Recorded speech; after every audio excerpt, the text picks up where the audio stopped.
రాష్ట్ర ప్రభుత్వము ఒక మంత్రివర్గ ఉపసంఘాన్ని ఏర్పాటు చేసింది అధ్యక్ష.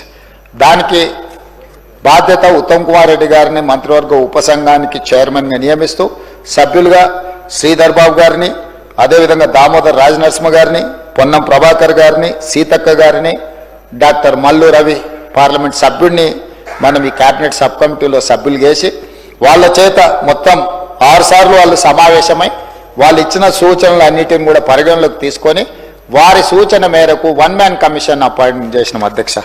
1 మ్యాన్ కమిషన్లో షమీం అఖ్తర్ గారిని మనం 1 మ్యాన్ కమిషన్గా నియమించి వారు పూర్తిగా సుప్రీంకోర్టు జడ్జిమెంట్లనే కాకుండా ఉషా మేరా కమిషన్ కాడి నుంచి మొదలు పెడితే వివిధ వర్గాలకు సంబంధించిన అన్ని రిప్రజెంటేషన్స్ తీసుకున్నారు అధ్యక్ష.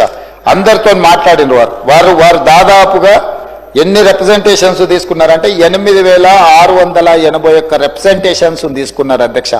జిల్లాలలో పర్యటన చేయడం కానీ వారి దగ్గరకు వచ్చి వివరాలు అందించిన వాళ్ళ యొక్క అభిప్రాయాలు అన్నిటినీ వారు తీసుకొని స్పష్టంగా వారు ఒక పూర్తి స్థాయి ఎక్సర్సైజ్ చేసి చాలా పారదర్శకంగా, ఎందుకంటే ఏ ఒక్కరికి కూడా ఇందులో అన్యాయం జరగకూడదు, ఈ కమిషన్ ఇచ్చే నివేదిక పట్ల ఎవరికి అనుమానాలు ఉండకూడదు అని ఒక ప్రత్యేకమైన కార్యాచరణ తీసుకొని అందరి అభిప్రాయాలు విని వారు ఒక స్పష్టమైన నివేదికను సూచనను తెలంగాణ రాష్ట్ర ప్రభుత్వానికి ఇవ్వడం జరిగింది అధ్యక్ష.